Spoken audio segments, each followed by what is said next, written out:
Bonjour à tous et bienvenue pour ce nouvel épisode de l'émission Aura d'experts.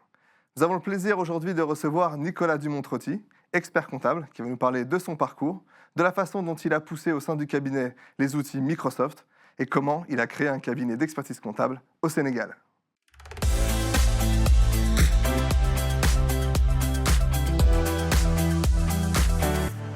Du coup, bonjour Nicolas, on te reçoit aujourd'hui au sein de Aura Expert. Donc, tu es né le 1er août comme Yves Saint-Laurent, la comtesse de Ségur, Jason Momoa ou Damien Cèze. De qui tu te sens le plus proche?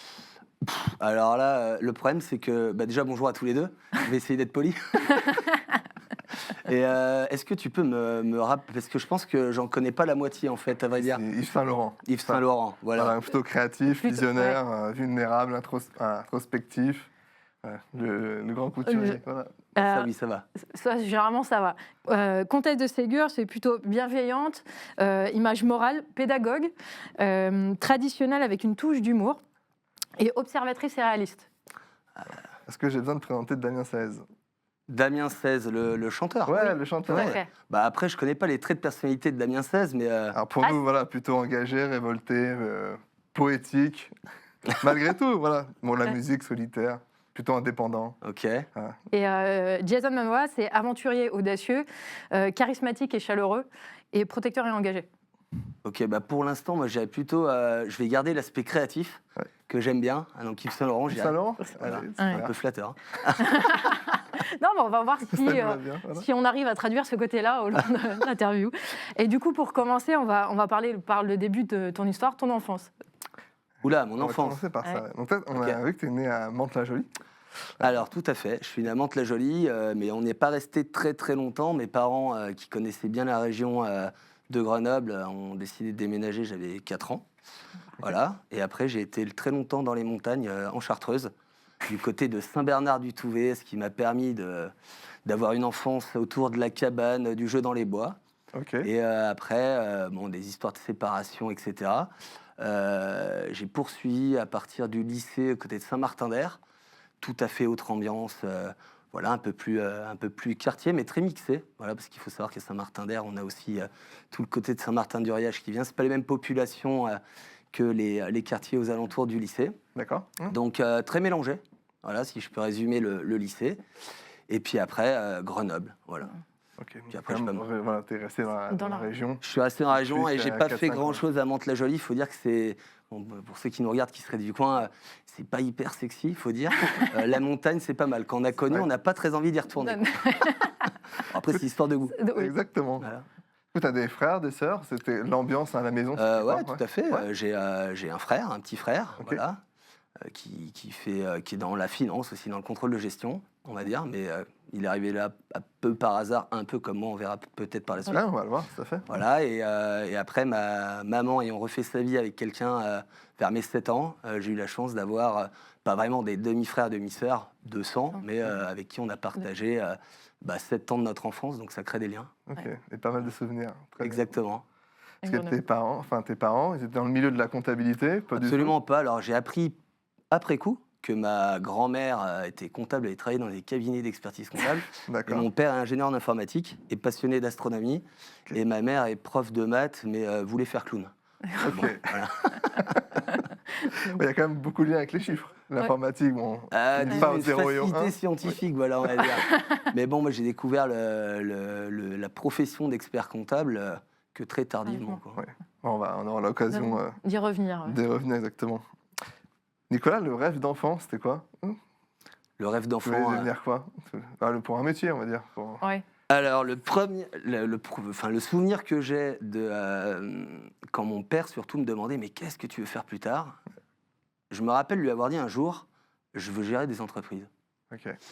Et à quoi il m'a répondu mais en fait c'est pas un métier. Donc tu vas faire l'école scientifique, tout ça, tu vas apprendre quelque chose, mais gérer des boîtes en fait c'est pas un métier.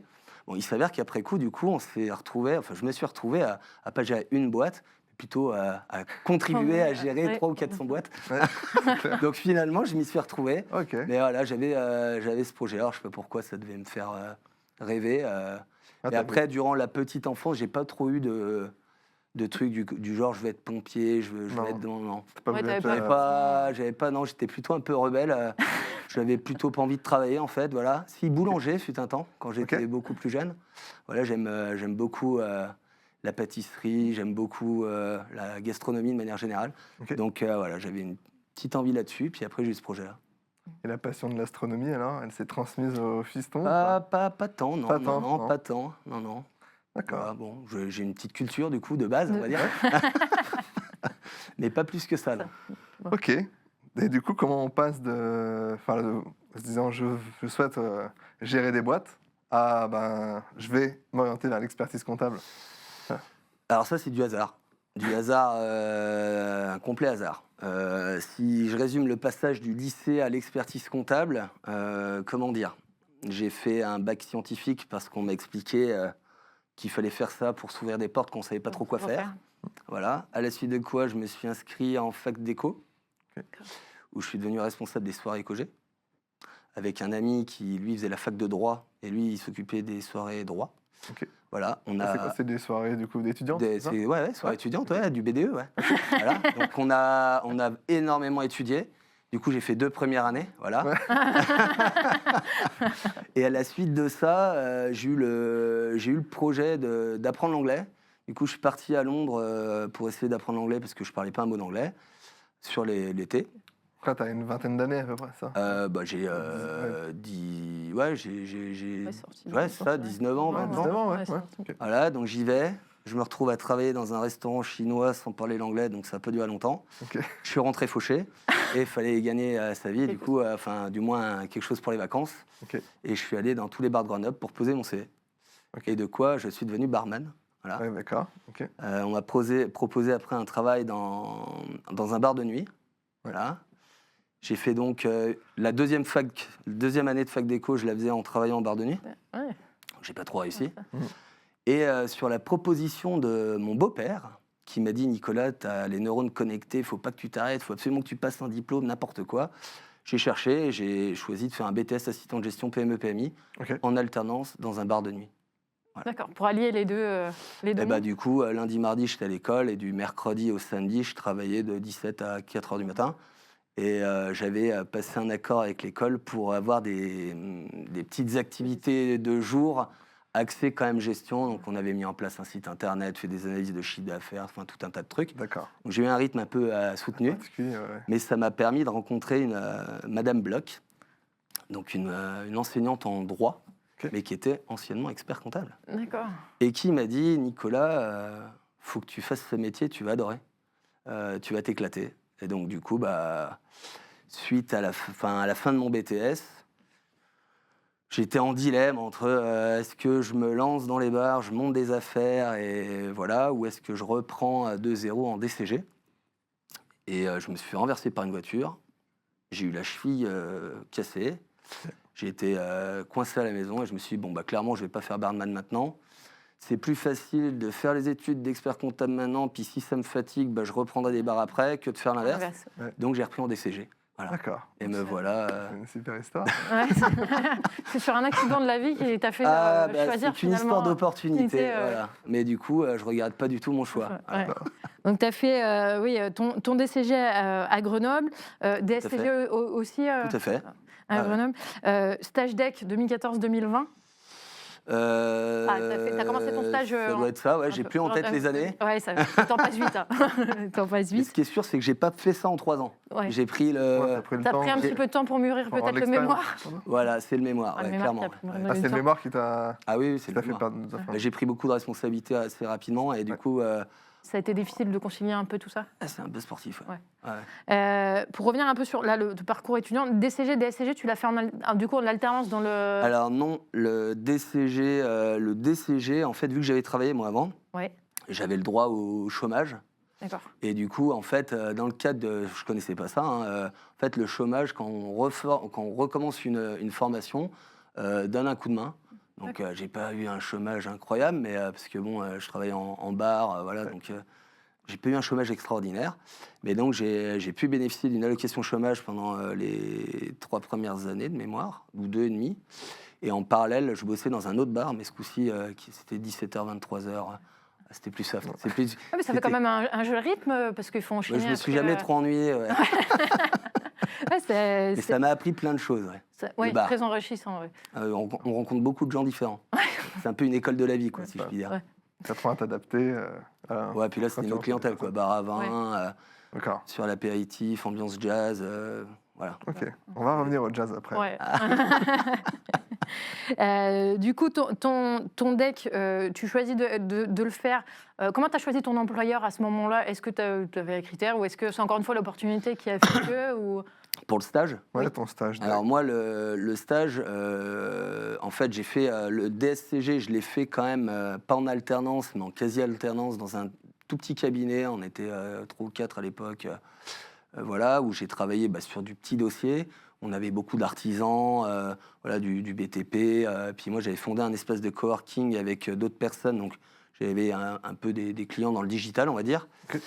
Mais très peu d'expérience en audit. J'en avais fait un peu avec Robert Girard en sous-traitance au sein du UT2, mais pas une grande expérience. Et je connaissais pas du tout le monde de la conso. Donc, en fait, quand j'avais annoncé à M. Chécard que je souhaitais quitter le cabinet pour le DEC parce que je voulais une autre expérience, une autre aventure, j'avais demandé au cabinet de recrutement de trouver un cabinet où je pouvais faire de la conso, de l'audit, de l'expertise comptable, à taille humaine et franco-suisse.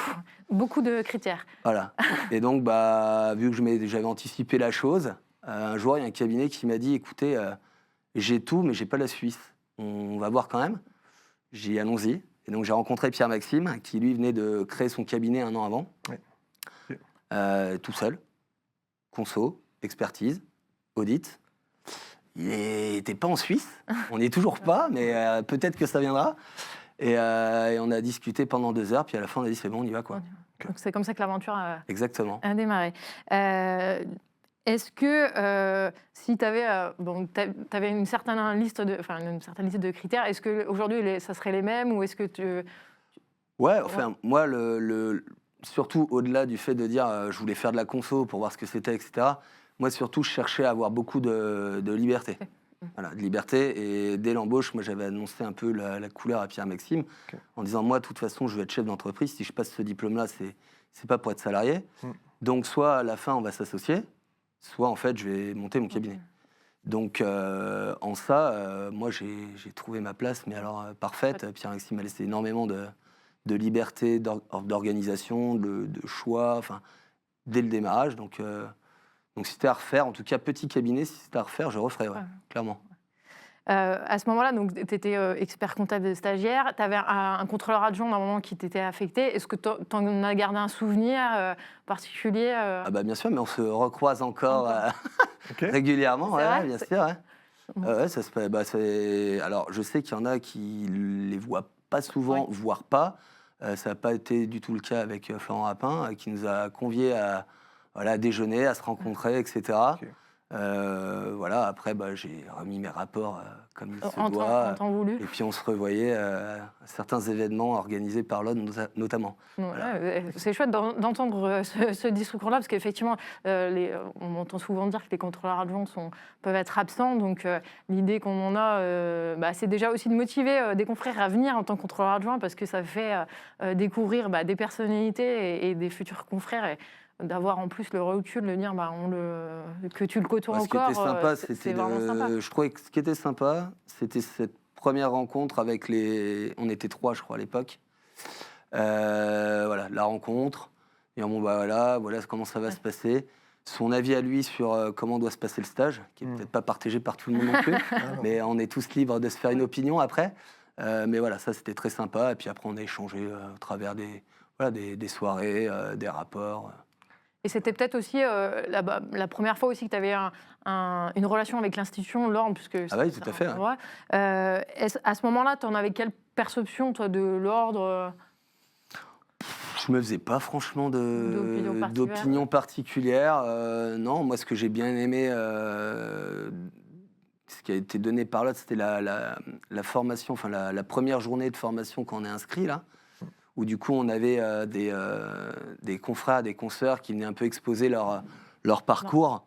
Et moi, ce que j'avais apprécié dans ce cadre-là, c'est qu'on avait des gens très différents, quoi. Ouais. C'est-à-dire qu'on avait quelqu'un qui venait... alors, les noms, il ne faudra pas me les demander, parce Non, que mais on te j'ai les une très demandera mauvaise pas. mémoire des noms.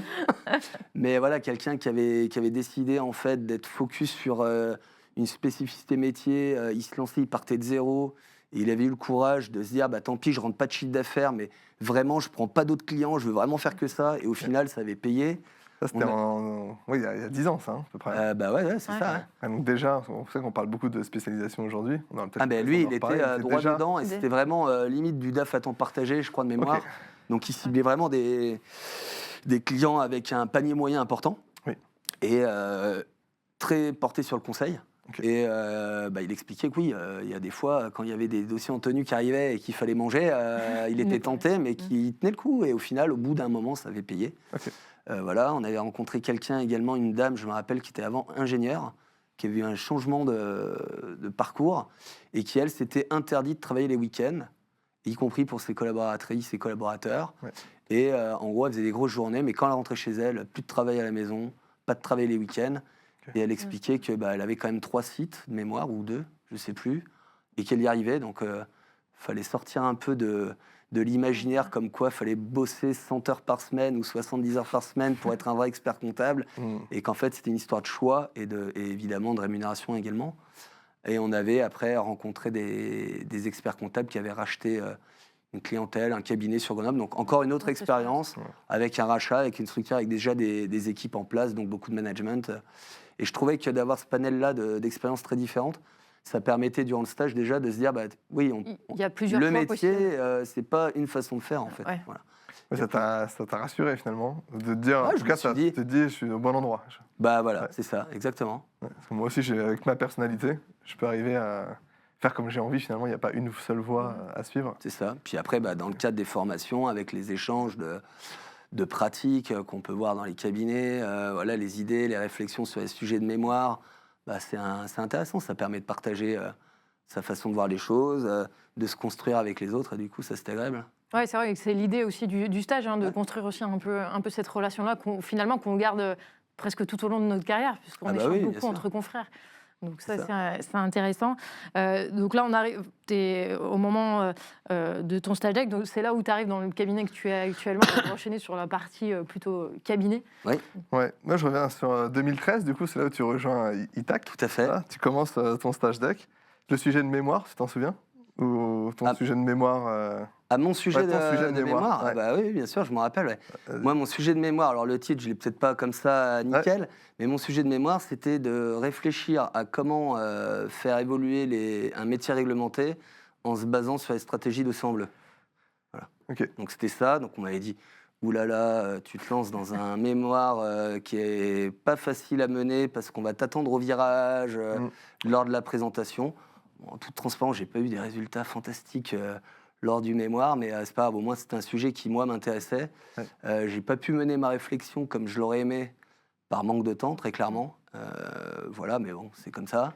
Mais c'était motivant de se dire que pendant toute cette période, j'allais pouvoir quand même creuser un peu la littérature, que ce soit des prestataires de services. Enfin, en plus, j'ai eu de la chance, moi, d'avoir des clients qui étaient docteurs dans ces thématiques-là, qui m'ont donné du contenu, de la littérature américaine également. Ok. Donc ça a été cool, cette partie, enfin cool, pas cool, mais intéressante. Ouais. Recherche, voilà.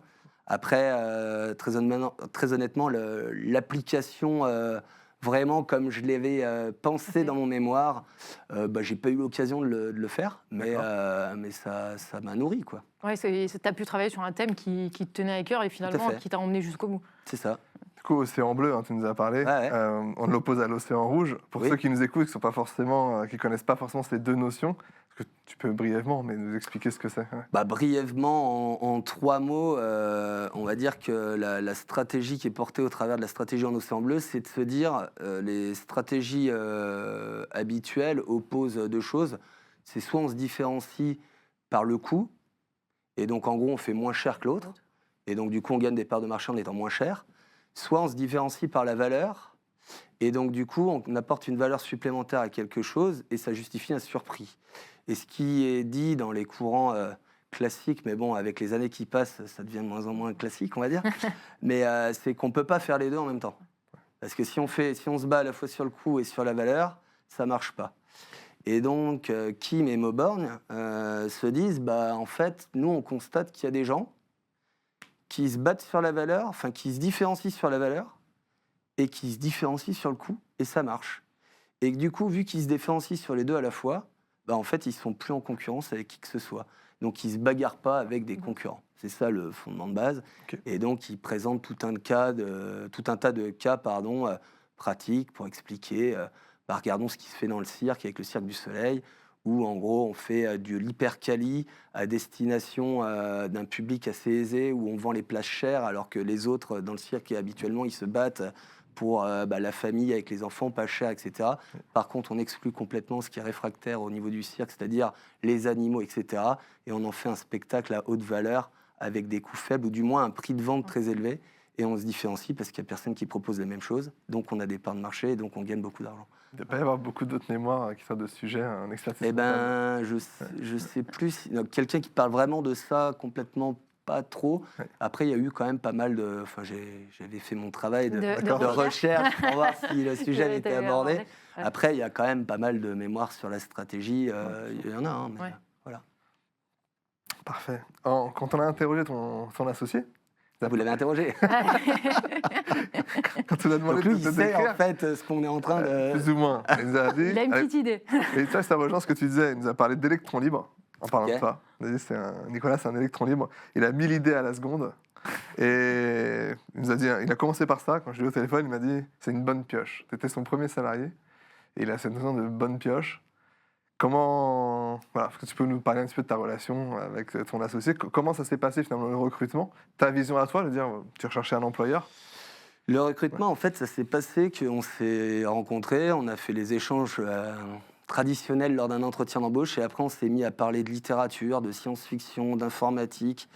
De tout sauf de la compta. Et en fait, ça s'est aligné. Voilà. Après, il m'a avoué quand même, ce qu'il n'a pas dit, c'est que j'étais pas son premier choix.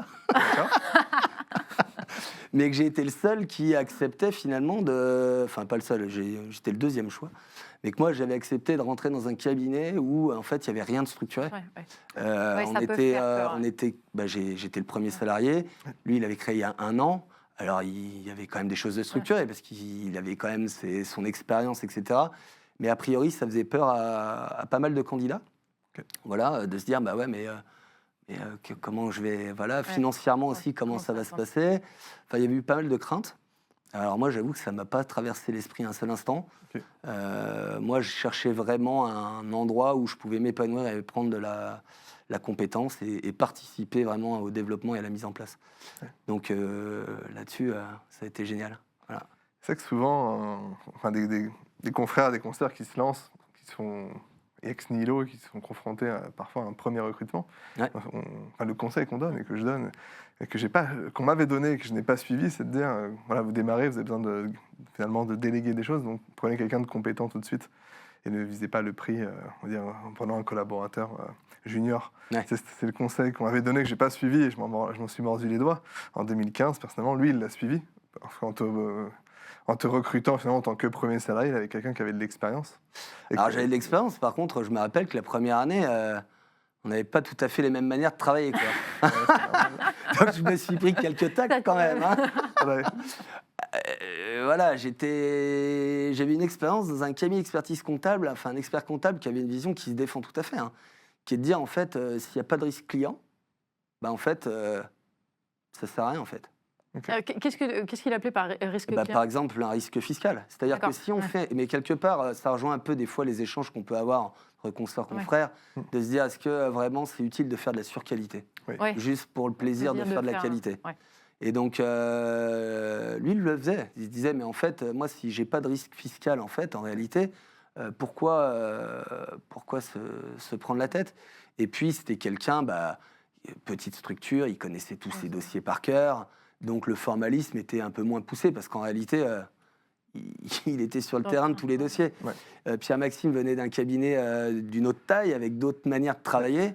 Et moi, je me rappellerai toujours que le premier dossier que j'ai rendu en me disant « Oh là là, je me suis donné », Ah, ça fait, tu sais quoi, tu reprends, tu refais tout, quoi. Ah, ouais, d'accord. Ok. Donc, Et, une exigence.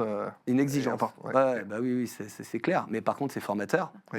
Et après, voilà, je me suis donné, et puis je me suis fait au process. Et après, tu as formé les autres. Parce que du coup, le cabinet a continué de Tout à grandir. fait, ouais, bien sûr. En 2018, tu deviens associé. Ouais.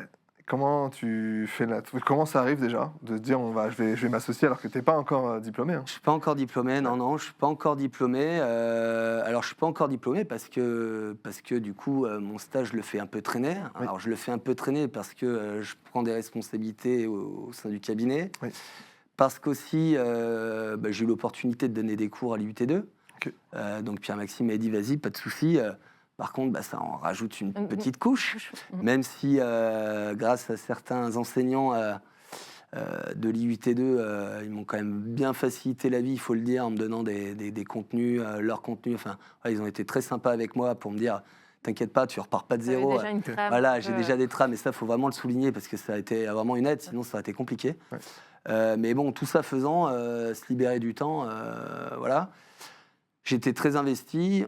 On devait avoir une première associée, ça s'est pas fait. Et puis moi, j'ai demandé à Pierre-Maxime, j'ai dit voilà, bon, maintenant, moi, je me donne à 2000%. Je suis pas encore diplômé, mais voilà, j'ai envie de prendre la place, quoi, faut y aller. Et donc, il me dit oui, go, avec par contre un engagement à bien finir mon diplôme, voilà, pour me dire ok, t'es associé, mais par contre, attention, faut que tu y ailles au bout. Et puis voilà, et puis derrière, j'ai finalisé. J'ai finalisé parce que j'ai appris que ma compagne était enceinte, en fait. Et je me suis dit, oula, je me suis dit là, il faut vraiment que je me dépêche parce qu'après, ça va plus le faire du tout. Donc j'ai pris mon mois d'août, j'ai fini mon mémoire, je l'ai présenté pas comme je voulais, mais je l'ai présenté et c'est passé. Et du coup, tu as fait tes écrits et ton mémoire en même temps ou tu avais déjà les écrits? Non, les écrits, je les ai faits au bout des 3 ans, là, tout de suite. D'accord. Les 2 écrits, je les avais validés. C'est le mémoire vraiment qui traîné, a fait un peu traîner. Ouais, c'était... Du coup, la relation comme ça avec tes collègues, parce que tu étais peut-être Alors, chef de mission à ce moment-là. avec mes collègues, ça a beaucoup changé. Voilà. Coucou mes collègues. C'est vrai que Pierre-Maxime m'avait dit, tu verras, quand tu vas passer associé, bon, à un moment donné, tu vas plus avoir les mêmes relations. Voilà. Puis en plus, le cabinet a beaucoup bougé, hein, parce que premier salarié, puis après on passe à 5, puis après on passe à 10, puis après on passe à 15, puis après 20, 30. Voilà, l'organisation changeait très régulièrement. Oui. Et du coup, oui, effectivement, très rapidement, j'étais moins intégré dans les apéros du jeudi et du vendredi soir. Voilà, il y avait un peu plus de distance qui se faisait.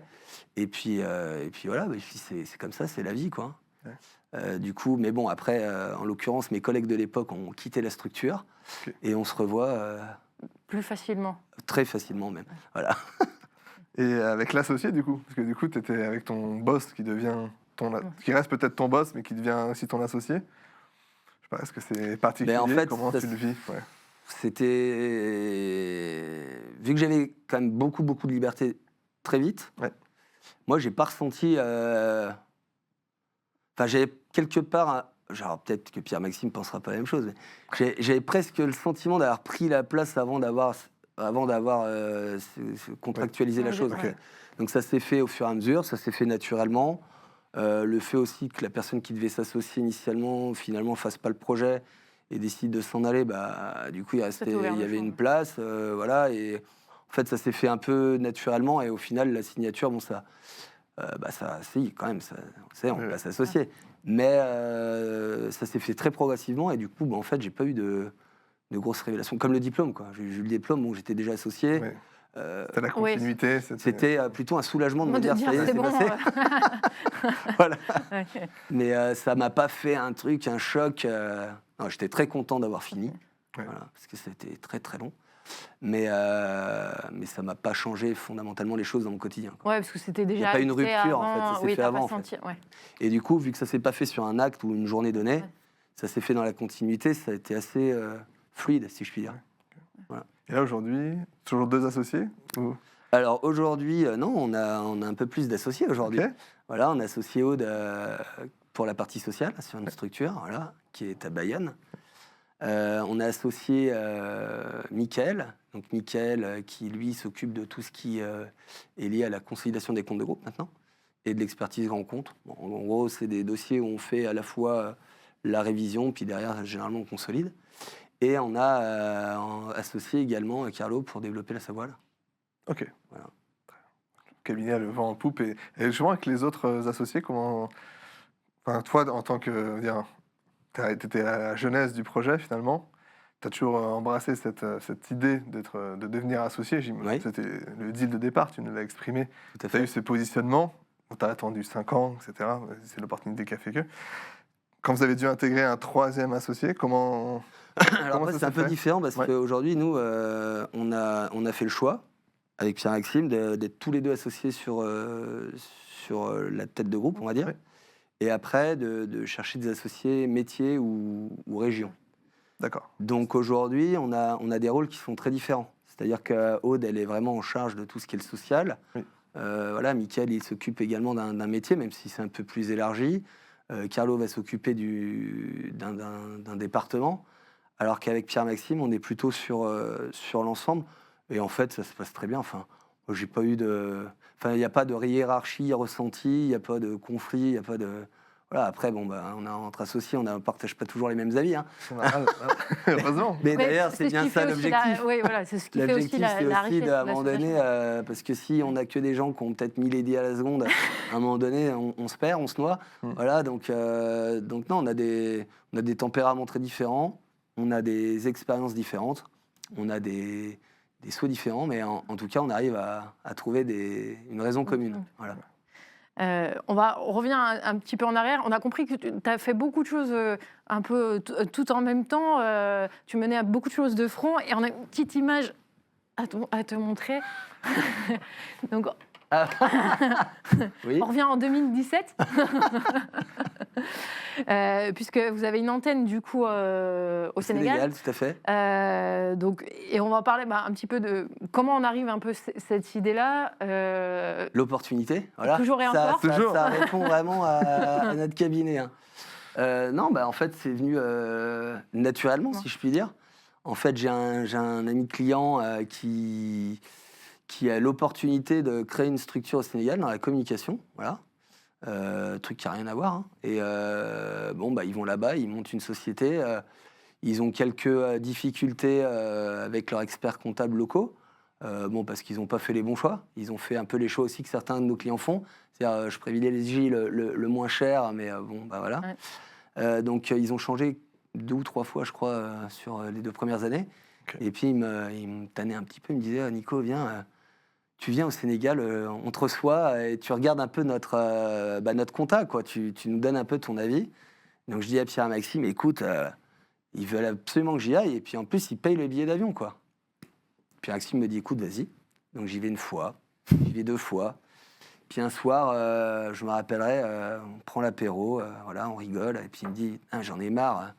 Je cherche des gars pour bosser dans la com. J'ai que des CV de comptables. Le monde à l'envers. Mais nous, le truc, c'est que des comptables, on a du mal à en recruter. Donc, mais en fait, si tu as plein de CV de comptables, peut-être que la première étape pour ton problème sénégalais, ce serait peut-être de recruter quelqu'un. Tu la recrutes, moi je la forme. Elle fait la compta de la boîte sénégalaise. On a un recours à un expert comptable pour nous faire la révision, l'alias fiscale, mais au moins la compta, elle est chez nous. Et puis, on peut la checker, quoi. Donc, on fait ça. Puis, elle a une copine qui veut bosser, qui cherche un emploi. Puis, on lui dit, viens, on te recrute. Puis, tu vas faire, du coup, la comptabilité des sociétés du groupe. Ouais. Et puis, voilà. Et puis, de fil en aiguille, de la même manière, on a monté une équipe. Et on a monté une structure là-bas et aujourd'hui, il y a après ça bouge un peu, mais entre 20 et 30 personnes. Ouais. Et là, donc, c'est monté en 2017. Tu avais 5 salariés avant le Covid. Arrive le Covid. Grosse perte d'effectifs pendant la période de Covid. Effectivement. Vous êtes bien renseigné. Un petit peu. Là, le cabinet passe un peu en mode gestion de crise. Vous perdez un tiers de l'effectif sur la partie expertise comptable. Non, sur la partie expertise comptable France, on perd 90% des chefs de mission. Ouais. Énorme. À ce moment-là, qu'est-ce qu'on se dit et comment on réagit face à tout ça? En fait, on perd quasiment tous les chefs de mission. Il ne restait plus qu'Ophélie, donc qui était je ne sais plus si elle était encore en alternance d'ailleurs, mais en alternance cumulée, donc elle avait une belle expérience chez nous. On perd effectivement aussi la collaboratrice qui s'occupait de la conso. Okay. On perd un chef de projet informatique qu'on avait déjà recruté à l'époque. Et du coup, effectivement, avec Pierre-Maxime, on se retrouve au bureau, puis on se dit, il faut qu'on mène une action, parce qu'on veut surtout pas que ça fasse la même chose au social et puis à l'audit, quoi. Ouais. Donc déjà, première chose, on définit une stratégie, comment on se redresse, comment on l'expose à notre associé maintenant, donc Aude, et puis à notre responsable audit à l'époque, pour que déjà, ils voient que c'est la crise, mais qu'on a pris les choses en main, que ça va se redresser, et que non seulement on va se redresser, mais en plus on va faire mieux qu'avant. Et donc on s'est lancé là-dedans, et puis ça a plutôt bien marché. Heureusement pour nous, effectivement, c'est qu'on avait quand même la structure au Sénégal qui nous a permis d'assumer le courant. Ouais. Donc, parce que recruter quand on est confiné, c'est pas simple. Voilà. Donc on a eu ce passage-là qui s'est fait assez facilement. On a réussi à recruter assez rapidement aussi. Et donc finalement, on a rebondi, mais c'était une petite période de stress, quoi. Ouais, et au niveau du coup de la structure du cabinet, dans votre fonctionnement, parce que vous faites beaucoup recours à l'automatisation, ce genre de choses, est-ce que vous l'utilisez beaucoup? Est-ce que ça a pu aider justement aussi à la gestion de crise? Alors oui, après, nous, pour la petite histoire, le Sénégal, c'était vraiment une histoire d'opportunité, parce qu'à l'époque, avant le Sénégal, on était hébergé chez quelqu'un qui faisait de l'automatisation et qui avait une équipe aussi en Tunisie, et qui nous avait dit, si vous voulez, on le fait. Et on a toujours refusé. On avait dit, nous, on veut pas. En fait, on veut automatiser, mettre des robots. Enfin, voilà. Et puis, c'est pas le sens de l'avenir que de délocaliser. Ouais. Le truc, c'est qu'au Sénégal, c'est pas qu'on est délocalisé. C'est pas du tout ça qu'on fait. C'est pas je donne des factures à une entité qui n'a rien à voir avec nous, et voilà. C'est juste qu'on a une équipe qui est formée comme les autres, sauf qu'elle n'est pas située en France, elle est située là-bas. Mais c'est notre équipe, ils échangent avec les clients. Enfin, ils sont formés. Ils ont en gros des managers en France. Enfin voilà, quoi. Du coup, tout ce qui est plan comptable, études comptables, c'est similaire à la France. D'ailleurs, pour certains, ils passaient même les DSCG en ligne. Okay. Ils se formaient. Il y en a qui veulent venir aussi en France après passer leur DEC. Et le plan comptable est quasi similaire. Les règles fiscales sont quasi similaires. Donc du coup, après, à former à nos particularités françaises, ça va assez vite. Et puis maintenant, la structure, on parlait de 2017, quelques années. Donc on a aussi des personnes sur place qui sont très très bien formées, qui sont des très bons relais, et ça fonctionne, quoi. Et donc à l'époque, oui, il y a de l'automatisation, il y a de l'automatisation, tout est relatif, il y a l'OCR, ça fait de la pré-compta, etc. Malgré tout, il faut quand même qu'il y ait des gens pour finaliser, pour préparer les déclarations de TVA, pour avoir un peu d'échange avec les clients, et quand on n'a plus personne, c'est sportif. Donc là, heureusement, on avait un backup. Ça nous a un peu conforté dans l'idée qu'on avait quand même une bonne idée de le faire, et d'avoir finalement, nous, ce qu'on appelle nos supporters au Sénégal, qui vont plutôt s'occuper de la gestion au quotidien, du traitement comptable, etc., et plutôt des copilotes. C'est pour ça que j'aime bien le label copilote, parce que c'est vraiment ça l'idée, de dire des conseillers qui, eux, vont faire de la gestion de projet, piloter les travaux là-bas et avoir le relationnel avec les clients. Ça fonctionne plutôt bien.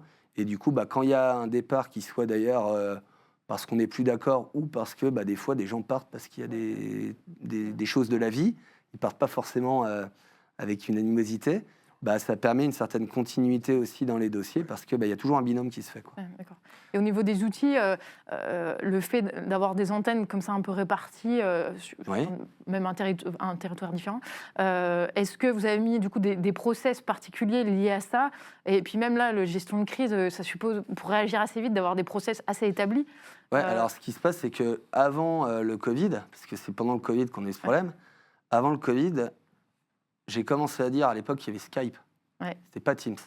J'avais dit déjà, je veux plus de mail interne, que du Skype. Parce qu'on se retrouve avec des boîtes mail qui sont polluées par je vais aller au resto, je vais ici, OK, au machin. Et du coup, on sait plus, on avait du mal à trouver les priorités. Et puis après, il y a eu Teams qui est sorti. Au début, on ne savait pas trop ce qu'on allait en faire. Et après, j'ai dit, en fait, on va tout passer dans Teams. Toute la relation client, on la passe dans Teams. Et du coup, dans Teams, on se retrouve avec des messages qui sont émis par les équipes en France, les équipes au Sénégal, les clients, tout est centralisé. Il y a une continuité dans les échanges, ce qui fait que si quelqu'un n'est pas là, vu qu'il y a tout dans le canal, il n'y a pas de sujet. Okay. Et on m'avait dit à l'époque, mais Nicolas, t'es un fou, aucun client n'aura envie d'aller dedans. Je dis, mais en fait, c'est pas compliqué, c'est ceux qui veulent pas y aller, et ben on va juste s'en séparer, parce qu'on ne peut pas avoir une stratégie organisationnelle qui est bâtie sur le bon vouloir de chacun. Donc, en expliquant les choses, en ayant un minimum de pédagogie vis-à-vis de sa clientèle, en expliquant qu'on sera plus réactif, que ce sera historisé, que ce sera plus facile pour eux, et que pour ceux qui ont le plus de difficultés, on prend le temps de les former à l'outil, il n'y a aucune raison qu'en fait les gens n'y aillent pas, en fait. Et donc l'idée, c'était de se dire, on veut une passerelle commune, où on n'est pas dépendant d'un éditeur. C'était une vraie volonté, parce qu'on a eu une mauvaise expérience dans les années d'avant d'un éditeur qui a été racheté par un grand cabinet que je ne citerai pas, et qui a mis tout le monde dehors. Et heureusement, à l'époque, on avait une petite clientèle, mais quand il faut repenser toute son architecture IT, c'est compliqué. Donc là, on voulait vraiment être indépendant des éditeurs, et on a dit, on va tout mettre dans Teams, et on va connecter toutes les plateformes à Teams. Ça existe toujours aujourd'hui. Ah bah oui. Et puis alors, après, quand il y a eu le Covid, et tout le monde est passé dans Teams, bah nous, on a beaucoup rigolé quand même. Alors, pas rigoler du Covid, évidemment, mais non, mais ça nous a... déjà en place conforté dans cette idée Ça nous a beaucoup facilité, parce que la chose, parce que du coup, vous posiez la question par rapport au fait d'être sur plusieurs pays, mais en fait, on peut travailler de n'importe où. Du coup, n'importe où, les échanges avec les clients, pareil. La téléphonie passe par là aussi. Et après, j'invente rien, on a des outils qui sont dans le cloud. Alors nous, on héberge chez nous, enfin chez Azure, mais les outils sont disponibles partout. Moi, j'ai travaillé un mois depuis la Thaïlande. Ça pose pas de problème. On reviendra dessus, effectivement. Est-ce que tu as vu des postes qui existent aujourd'hui, qui n'existaient pas il y a 10 ans, sur l'évolution un peu du métier, ou que tu pourrais avoir au sein de ton cabinet ? Alors, j'avoue que je ne suis pas beaucoup les posts. Voilà, ça fait quelques temps maintenant que je m'écarte un peu des réseaux sociaux. Alors des postes vraiment, des collaborateurs. Des collaborateurs, est-ce que des emplois, des postes, pardon. Je parlais des postes LinkedIn emplois, ou autres qui parlent de l'évolution. Non, c'est sur les emplois, les recrutements que tu peux faire aujourd'hui, sur les cibles que tu recherches. C'est une bonne question. Aujourd'hui, on est plutôt sur des recrutements traditionnels, je dirais. On n'a pas vraiment changé notre politique de recrutement. Après, c'est vrai qu'on a... nous, ce qu'on s'est dit, c'est aujourd'hui, on veut avoir des collaborateurs qui poussent du conseil à nos clients en France. On veut cette typologie de collaborateurs. Le problème, c'est que trouver des collaborateurs confirmés, qui ont l'expérience, c'est pas simple. Et quand on voit les statistiques qui sont communiquées par les cabinets de recrutement, qui nous expliquent que tous les 2 ans, globalement, les gens s'en vont, et que dans les métiers traditionnels, il faut 2-3 ans pour bien appréhender son portefeuille et être en mesure de proposer des choses, on a essayé de réfléchir plutôt sur une organisation qui permette à des collaborateurs plus juniors, moins expérimentés, d'assez rapidement être à l'aise avec la notion de conseil. Parce que la notion de conseil sur de la clientèle TPE-PME, globalement, je vais être un peu caricatural, mais avec 10 sujets clés, on balaye 80% des demandes. Donc en réalité, si on commence à sectoriser par environnement économique sa clientèle, si on commence à donner des supports pour dire, quand on te pose telle question, en fait, tu peux agir comme ça. Si on a une démarche, d'ailleurs, proactive, qui fait qu'à chaque fois que l'expert comptable a un rendez-vous client, il embarque son collaborateur, puis qui, au bout d'un moment, laisse parler le collaborateur, puis qui, au bout d'un moment, ne vient même plus au rendez-vous et donne confiance au collaborateur, en fait, ça va assez vite. Donc, plutôt que de dire... après, c'est pas, l'un n'empêche pas l'autre, mais on n'a pas eu une stratégie en disant on va chercher d'autres profils. On a plutôt une stratégie pour se dire comment, avec ces profils juniors, on arrive à faire en sorte qu'ils soient à l'aise dans la relation client, déjà, qu'ils n'aient pas peur d'appeler, et qu'ensuite, ils soient à même de répondre à une bonne partie des besoins, qu'ils soient proactifs, et puis qu'après, quand ils n'ont pas la réponse, comme nous, des fois, on n'a pas la réponse, on demande l'avis à l'expert comptable, on demande l'avis au copain, on demande l'avis à l'avocat, au notaire ou à qui que ce soit. Et de bien faire comprendre ça. Comment on fait pour qu'ils n'aient pas peur d'appeler, alors? Parce que ça, on le voit. C'est leur grande... En fait, j'en ai parlé avec mes amis, les mêmes qui sont au Sénégal, qui, eux, ont une boîte d'événementiel. Et un jour, l'un des associés directeur commercial me dit, mais en fait, nous, on a sectorisé par... comment il m'a dit ça? Par taille de clients, donc les petits comptes, les grands comptes et tout ça. Et il me dit, j'ai rencontré une directrice commerciale, je ne sais plus quel groupe, qui a dit que c'était une très mauvaise idée. Et parce qu'en fait, le problème du discours, il n'est pas tant du fait de la taille de la société, mais il est plutôt dû à l'environnement dans lequel évolue ton client. Et donc, elle lui avait conseillé de sectoriser par métier. Ok. Donc, on a mené une réflexion auprès des collaborateurs en disant, voilà, tous nos clients, on va essayer de trouver 6 à 7 secteurs d'activité qui va regrouper des artisans, enfin des petites boîtes, des grandes boîtes, des BNC, des BIC, peu importe, mais par environnement économique, parce que finalement, ces gens-là, ils partagent le même langage. Et après, on va dire aux collaborateurs, choisis 1 à 2 secteurs. Alors, honnêtement, l'objectif, c'était de faire en sorte qu'ils n'aient pas plus de 2 secteurs à gérer. Oui. Sauf que quand on regarde, une fois qu'on avait sectorisé notre clientèle, on avait des collaborateurs qui avaient 6, 7 secteurs. Ok. Et donc forcément, quand on n'a pas l'expérience, s'adresser à tous ces intervenants avec la même fluidité, c'est très compliqué parce qu'il faut connaître le métier, il faut suivre l'actualité du métier. Donc on a essayé de faire en sorte qu'ils ne se retrouvent plus qu'avec que 2 secteurs qui les intéressent pour se dire, maintenant, quelque part, toi aussi, fais l'effort de suivre la presse, de lire les choses un peu, les échos, j'en sais rien quoi, sur le secteur. Et puis, vu qu'ils interagissent qu'avec des gens un peu du même secteur, ce que nous dit l'un sert à l'autre, en fin de compte. Et donc, après, ça va vite, quoi. Okay. Ouais, c'est sûr. Donc, il y a eu ça comme première étape. Voilà. Okay. Oui, c'est intéressant. Est-ce que tu peux nous parler un peu de ton rôle aujourd'hui au sein du cabinet, si tu as une journée type un peu à définir journée type. L'électron libre. Là, ça va être difficile pour toi. Mais pas une journée non, type. mais pour expliquer un petit peu, aujourd'hui, ton cabinet, on se demande, avec tout l'historique qu'il a, qu'est-ce que tu peux faire aujourd'hui comme... Moi, aujourd'hui, on a plusieurs métiers. On a dit, on a la conso, on a le social, on a le juridique, on a l'IT, on a l'expertise comptable.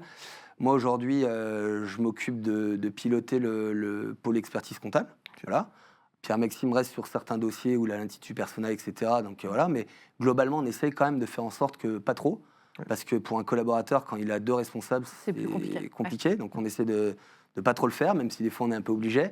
Voilà, donc je m'occupe de ça, d'organiser l'équipe, de suivre l'équipe, de faire tout le travail qu'il y a avec une équipe et de suivre les clients. Donc ça, c'est la première casquette. Je m'occupe également de la personne du juriste chez nous. Donc je pilote cette activité-là. Donc il y a une personne. Et on réfléchit ensemble à des nouvelles offres, comment on va mettre en place l'organisation du pôle juridique, etc. Je m'occupe également de la relation avec le cabinet sénégalais. Okay. Et je suis en charge de manager la personne chez nous qui s'occupe de l'IT. Donc on a un département IT où en gros, dedans, on fait 4 métiers, on va dire. L'automatisation de process avec les outils Microsoft, donc Power Automate, qui était l'occasion de faire une petite présentation au label Copilote.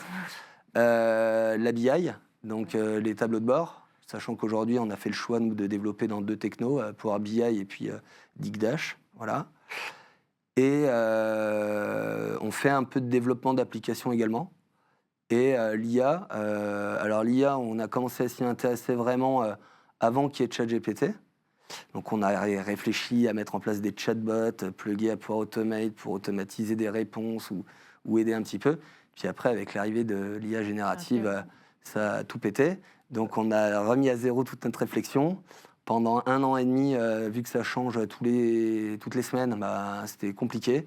Et là, après, on a souhaité se faire accompagner un peu par la BPI pour mener une réflexion, un petit audit et de voir en fait sur quel projet on va aller porter notre réflexion sur l'IA. Voilà. Okay.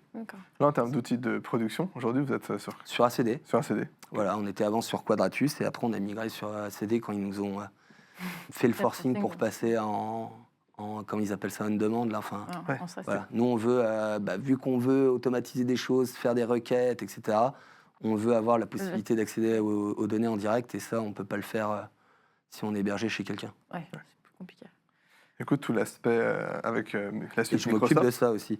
Ouais. Je m'occupe de toute l'infra informatique avec un partenaire qui est basé à GR. Et c'est moi qui gère toute la gestion des VM, des sauvegardes, de la cybersécurité, etc. D'accord. Ouais. Donc je m'ennuie pas trop. Oui, effectivement, ça va faire des journées bien remplies.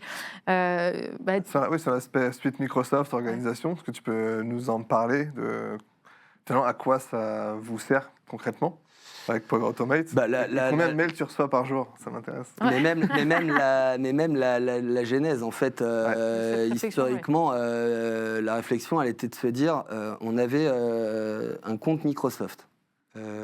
pour gérer du OneDrive, du SharePoint. Pierre-Maxime, il avait souscrit à ça, ou je ne sais plus comment on a décidé de le faire, mais voilà. Et à côté de ça, on avait One and One pour les mails et les machins. Sauf qu'en fait, quand on paye une licence Microsoft, en fait, on paye déjà pour avoir les mails et tout ça. Donc on a commencé à dire on va centraliser. Et après, Microsoft, au fur et à mesure, ils ont étoffé leur environnement de tout un tas d'outils que quasi personne utilise, alors qu'en fait, tout le monde le paye. Donc moi, vu que j'aime bien ces sujets-là, et que des fois je m'ennuie comme ça, du coup je creuse et je me dis tiens, mais c'est génial, je peux faire ça avec l'outil, je peux l'organiser comme ça, etc. Et donc c'est comme ça qu'on s'est mis à vraiment utiliser pleinement, autant qu'on peut le faire, Essayer de pousser. D'essayer d'utiliser l'outil pour lequel on paye en fait, et de se dire en fait tout le reste, je vais arrêter de le payer. C'est pour ça qu'effectivement les outils à destination de la profession qui gèrent de la GED ou des choses comme ça, moi je me dis pourquoi je vais payer 10 balles de plus par dossier alors qu'en fait, je le paye déjà. Donc après ça nécessite effectivement de s'organiser, de développer des choses en interne. Mais comme je l'expliquais, aujourd'hui tout est géré à travers Teams. Donc on reçoit quand même des mails, parce que les clients, même si on leur dit de passer par Teams, oui, il y en a toujours. Là, sur Teams, aujourd'hui, tu as une conversation par client qui est ouverte. En gros, historiquement, on avait créé une équipe par métier et des canaux par client. Et dedans, on travaillait, etc. Alors ça, c'était pour la partie interne. Et puis pour la partie client, on créait une équipe par client et on parlait avec eux dans les équipes. Donc on a une équipe par client, un canal par thématique. Et dans chaque canal, on a les publications, on échange avec le client sur la thématique, on crée des topics. Et puis dans la partie fichier, il y a tous les fichiers. Donc ce que nous, on doit déposer, on vient le déposer là. Et ce que le client doit déposer, il le fait dans Teams. Voilà. Après, avec les outils type Power Automate, on se dit, tiens, c'est un peu con. Si le client il dépose les fichiers dans Teams, si après il faut que j'ai mes chefs de mission là, qui récupèrent les fichiers pour les mettre dans ACD, c'est un peu dommage. Donc du coup, on a réfléchi avec un développeur, un client qui nous a aidés là-dessus, pour dire tiens, comment je vais avec Power Automate dynamiquement récupérer les fichiers qui sont déposés dans Teams pour les envoyer dans la jet de DIA, dans la panière. Voilà. Et donc ça a été le premier gros développement qu'on a fait sur Power Automate. Ça a été de dire, je vais prendre les fichiers déposés par mon client et je vais les envoyer. Comme ça, ça ne nécessite pas de faire travail. Et je vais modifier en plus dans la jet de Teams le statut pour valider le fait que ça a bien été envoyé. Puis après, on s'est dit, c'est un peu dommage, les TVA, tout ça que je génère dans DIA, il faut les récupérer. Faut les récupérer pour les déposer. On a fait le travail inverse. Voilà. Et donc, du coup, Nicolas, il est à l'origine de tous les messages au sein du cabinet. Bonjour, vous trouvez 6 jours votre TVA et tout. Donc, j'en envoie toute la journée, moi, des messages. Donc, on a automatisé ça. Puis après, on a automatisé tout un tas de choses. Et aujourd'hui, on a tout dans des sites SharePoint, à travers des équipes Teams. Nos machines virtuelles sont hébergées chez Azure. Pour la partie ACD et puis autres outils métiers. Et puis après, on backup, on essaie de tout backer en local. Voilà, en gros, c'est ça. Puis après, des automatisations de process, on en fait beaucoup. Voilà. C'est ce qui t'a permis effectivement de faire du télétravail pendant quelques semaines. On n'a pas la photo. Mais... de faire 3 semaines effectivement aux Antilles sur un bateau. Alors ça c'était autre chose ça. Ça aux Antilles, ça c'était un concours de circonstances quoi. Ça c'était pour les 60 ans de mon père. Tu pars aux Antilles, c'est coupé du monde. Qui me dit écoute pour mes 60 ans, je vous emmène en bateau. Sachant que j'ai peur de l'eau, quoi, tout va bien. Et j'ai peur. Je suis pas à l'aise. Déjà quand je vois pas le bord là, c'est compliqué. Donc on part en bateau, on fait 15 jours. On est parti 15 jours, dont 10 jours de nave, entre la Martinique et Tobago. Voilà, donc on a fait l'aller-retour en voilier. Et puis pendant ce temps-là, le Covid explose. Voilà. Le retour sur Terre a été un peu brutal. On est arrivé à la Martinique, il y avait effectivement plus de papier toilette et plus de coca dans la boutique du port. Voilà. On nous a expliqué qu'ils fermaient l'aéroport le lendemain. Nous, on partait le jour même, donc ça allait bien. On est arrivé en France. Je suis arrivé avec le train à Grenoble à midi, je crois qu'il fermait les gares à 15h. Wow. Donc c'était un coup de bol. Hein. Coup de bol, ouais. Après, honnêtement, j'aurais été coincé à la Martinique. Bon, Ouais, C'est c'est pas- vraiment, voilà, ouais. un PC portable, une connexion, et bon. Ouais. Ouais, t'es très oui, c'était en 2023, donc c'est un peu plus tard, où là, tu as pu faire quelques bilans comme ça à distance. Est-ce que c'est le fait justement d'avoir tous ces automatismes et mis en place C'est même pas les automatismes, Non, c'est pas les surtout automatismes, mais le fait de pouvoir travailler à distance. Et puis, mine de rien, on n'est pas efficace de la même manière quand on est présent. En fait, pour la Thaïlande, la petite histoire, c'est quand j'ai eu ma première fille, ma compagne était en congé parental. Et du coup, j'ai dit, bah, écoute, c'est l'opportunité d'aller passer un peu de temps au Sénégal pour justement que je forme bien les équipes. Ouais. Parce que jusqu'à l'époque, j'y allais tous les 3 mois, une semaine, 10 jours. Après, que de la distance, c'est compliqué. Donc là, on a passé... ma fille avait 3 mois, mars, 3 mois et demi, jusqu'à juillet. On a passé tout ce temps-là au Sénégal. Et pendant cette période, j'ai dû faire la migration de ACD qu'on avait sur notre serveur local dans Azure.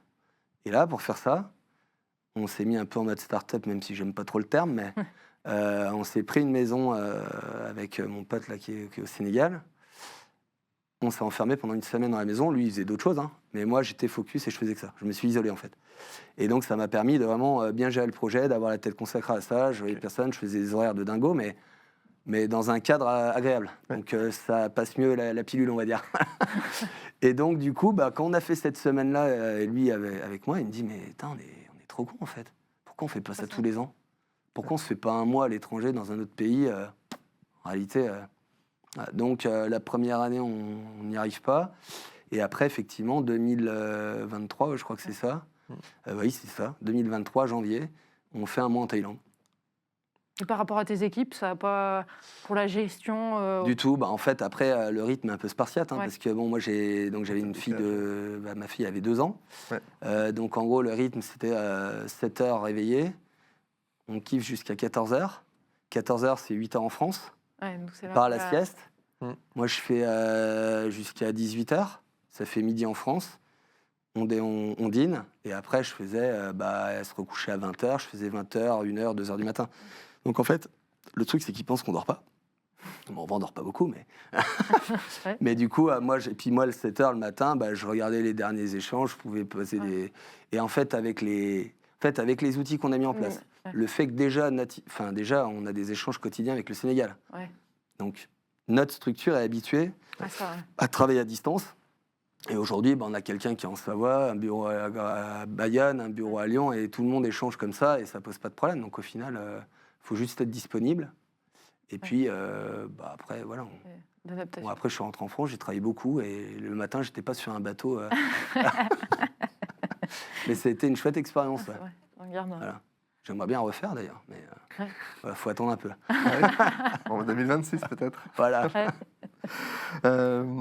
Petite question sur ta vision au niveau de la profession, du tournant. Il y a pas mal de choses qui se passent au niveau de la profession en général. Ouais. La financiarisation de la profession, l'histoire de concentration. On voit pas mal de Ouais. cabinets qui vendent. La pyramide des âges également qui peut être problématique. Comment tu vois les choses, toi, sur les 5 ans à venir? Moi, je suis assez positif. Je pense qu'il y a beaucoup de choses à faire. Je partage assez l'avis. Alors, encore une fois, j'ai une très mauvaise mémoire des noms, mais il y a quelqu'un qui était intervenu en janvier là, au sein du label Copilote pour exposer sa vision et notamment faire des rapprochements entre ce qui se passait aux États-Unis, en Inde. Et donc, il dit, a priori... nous, généralement, ça se reproduit avec un petit décalage de 3-4 ans par rapport à ce qu'on voit ailleurs. Moi, je trouve que l'idée de se dire arrêtons de parler un peu que de compta et que d'expertise comptable, mais vraiment d'englober la notion de prestation de service en intégrant tout ce qu'on sait faire, en fait, avec le juridique, avec le conseil à l'organisation, avec l'IT, avec évidemment la compta. Il y a plein de choses à faire, mais je pense qu'effectivement, si on se concentre que sur la partie comptable et réglementaire, comme j'appelle, ça va être compliqué, quoi. Voilà.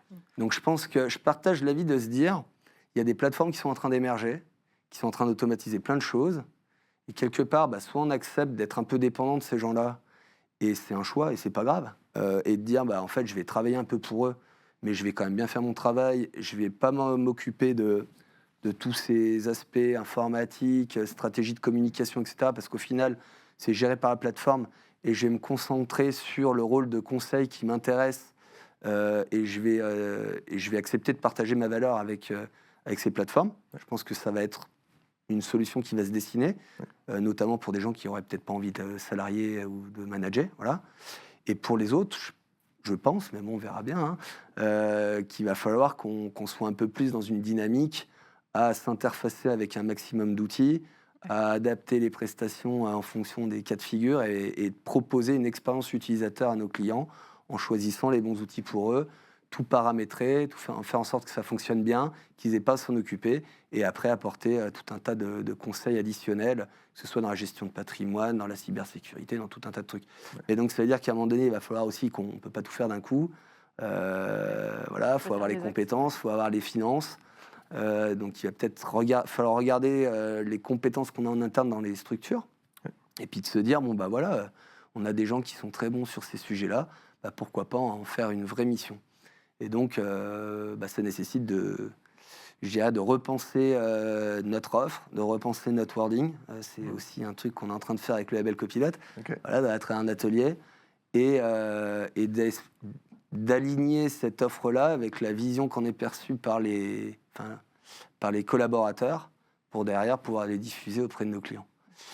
Et je pense que, comme il l'expliquait, ça ne me paraît pas complètement fou de dire qu'un client moyen à 3 000 € à l'année, finalement, on arrive à le démultiplier parce qu'en fait, on va lui proposer tout un tas d'autres choses et on va faire grossir notre portefeuille comme ça. C'est d'augmenter les paniers moyens, finalement, augmenter les salaires aussi des collaborateurs, que ce soit tout cohérent. C'est ça. Avec plus de valeur ajoutée, finalement. Tout à fait. Donc voilà, mais par contre, ça va nécessiter de s'ouvrir un petit peu sur d'autres métiers, quelque part. Voilà. Parfait. Et aujourd'hui, qu'est-ce qui te fait vibrer dans ton métier? Qu'est-ce qui me dit, ce matin, j'ai envie de me lever parce que je fais ce métier-là? Les projets. Toujours 1000 idées à la seconde. On en revient. C'est pas 1000 idées à la seconde, mais moi, ce qui m'intéresse, c'est plus de développer un projet que de le maintenir dans le temps. Alors, j'aurais peut-être pas le dire, mais voilà, la nouveauté, moi, c'est ça qui m'anime. Donc, si je rentre dans une routine un petit peu plan-plan, où je fais toujours la même chose, au bout d'un moment, ça va me fatiguer. En fait, le projet, c'est peut-être de créer des routines pour les autres. Voilà, exactement. C'est bien résumé. Et voilà, j'aime bien ça, c'est ça qui m'anime, moi. Et est-ce que tu as déjà eu le syndrome de l'imposteur à te dire, en fait, ici, c'est pas ma place, ou je me sens pas... Trop. Non. Non. Même parce que tu as une reconversion, finalement. Tu pourrais te dire, j'arrive dans un cabinet. Début, mais pas du tout. Quand Pierre-Maxime te clash un petit peu sur tes premiers dossiers où tu pensais bien faire, alors oui, c'était pas bon. Ça, tu t'es pas dit. Je me suis dit, c'est pas remis en question. Non. Si, je me suis dit, je suis pas bon.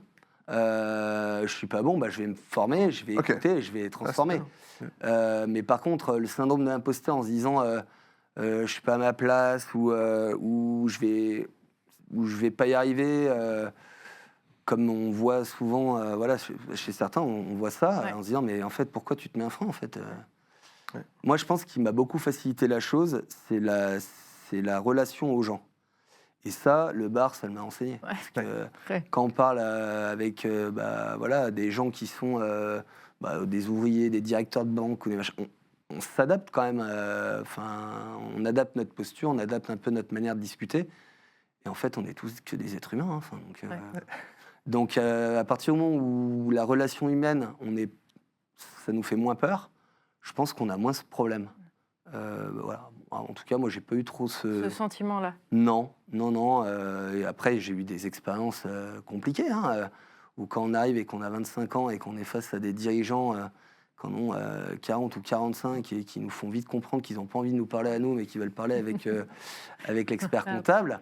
Bon, il faut garder un peu le mental et il faut garder son assurance, être pertinent dans ses réponses et puis appliquer la rigueur qui m'a été enseignée par Pierre-Maxime. Et quand on est sûr de ces chiffres, alors au début, ça couine parce qu'on se fait rentrer dedans. Mais quand après, il voit qu'on n'est pas complètement à côté de la plaque, le regard, il change. Et puis, du coup, ça nous donne confiance en nous. Voilà. J'ai pas eu trop ce syndrome. Voilà. La confiance en soi, très important pour donner la confiance aux autres. Ouais, c'est ça. C'est sûr.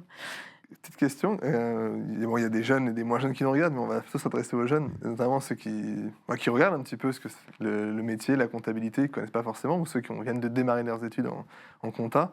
Ouais. Qu'est-ce que tu leur dirais pour, si tu devais leur parler de notre métier? Est-ce que c'est un métier que tu conseillerais déjà, encore aux jeunes générations?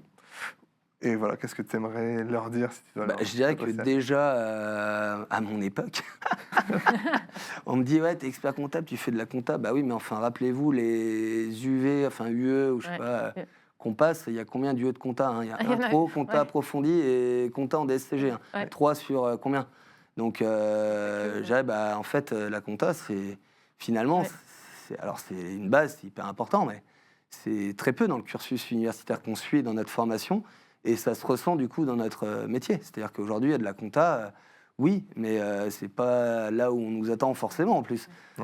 Donc, moi, je dirais que ça répond à mon souhait d'adolescent d'accompagner des gens dans la gestion et le développement de leur business. Et que ça, c'est quand même hyper gratifiant de voir des personnes qui créent de la valeur, qui créent de l'emploi et qui le font pas grâce à nous, mais qu'on les accompagne là-dedans et qu'on les aiguille, on les aiguille quand même à faire les bons choix, etc. Et on y trouve de la satisfaction. Ou à l'inverse, quand on a des gens qui sont, et en ce moment, on est quand même en plein dedans, enfin en tout cas ce qui me concerne, nous on est une clientèle qui a été assez impactée en ce moment par la conjoncture, et on a pas mal de dossiers de RJ ou même de liquidation, d'accompagner nos clients dans ces moments qui ne sont pas simples. Il y a une grande part psychologie, hein, j'ai souvent, on est limite des fois psychologue du dirigeant. Donc si on n'a pas d'empathie et qu'on n'aime pas les relations humaines, je dirais qu'il ne faut pas trop aller sur ce métier. En tout cas, si je dois leur envoyer un message, c'est qu'on est loin d'être une profession reclus dans notre bureau, comme parfois certains l'imaginent. Et on est en revanche très proche des gens, beaucoup dans l'échange. Et qu'il faut avoir quand même, avoir de l'empathie et puis avoir envie de ce contact-là, parce que sinon, je pense qu'on n'est pas trop à notre place. Voilà. Merci. On va parler d'un tout autre sujet. On nous a dit que tu étais musicien. Et du coup, on a une petite photo. Est-ce que tu peux nous dire un peu qu'est-ce que ça t'apporte dans ton quotidien d'avoir cette... Alors, ce que ça m'apportait, parce que depuis... il y a eu du changement, alors. Non, c'est depuis la naissance de mes enfants, c'est un peu compliqué. Mais non, la musique, c'est pareil, je m'y suis mis un peu sur le tard. Je m'y suis mis quand je me suis lancé dans le DCG. D'accord. Voilà. J'ai été du coup hospitalisé, bloqué chez moi, et j'avais toujours eu envie de jouer du saxophone. Du coup, je suis allé acheter un saxophone. Et tu t'es lancé. Et j'ai appris avec la jambe. Ok. T'as pris des cours quand même ou après, avec YouTube après 2 ans, j'ai pris des cours, vu que en parallèle, j'ai un peu développé des sites internet. J'avais passé un accord avec un prof là qui m'a donné des cours pendant 2 ans. Et moi, je lui faisais son site web, donc c'était cool. Ma mère aussi chante. D'accord. Voilà, et a eu des conjoints dans la musique. Donc j'ai pas mal joué avec ma mère sur de la bossa nova, du jazz. Et là, j'avais rejoint un groupe de funk. Voilà. Donc on a passé quelques années à jouer, à faire quelques scènes, mais très Groove Brothers. Amateurs, voilà. Et puis après, il y a eu le Covid quand même, ça nous a un peu tous bloqués. Moi, j'ai eu 2 naissances, voilà, donc un peu moins de temps dispo. Mais là, pour mon anniversaire, j'ai eu le droit à une clarinette, donc je vais me mettre à la clarinette. Voilà. Superbe. Et pour finir, on a quelques petites questions bonus. Quelle serait ta citation ou ton mantra qui te guide au quotidien? Si tu as une citation ou un... C'est pas particulier. Répondre. Non, c'est pas. Mais t'es pas obligé d'en avoir. Alors non, j'ai pas un truc qui te. Non, j'ai pas de truc comme ça. Après, il y a plus simple. Parfois, il y a plus simple. Selon toi, un livre à avoir lu dans sa vie? Il y en a beaucoup. Si tu devais en choisir un. Je sais pas, Calocaïne. D'accord. C'est une dystopie. Okay. Comment tu dis le... Calocaïne.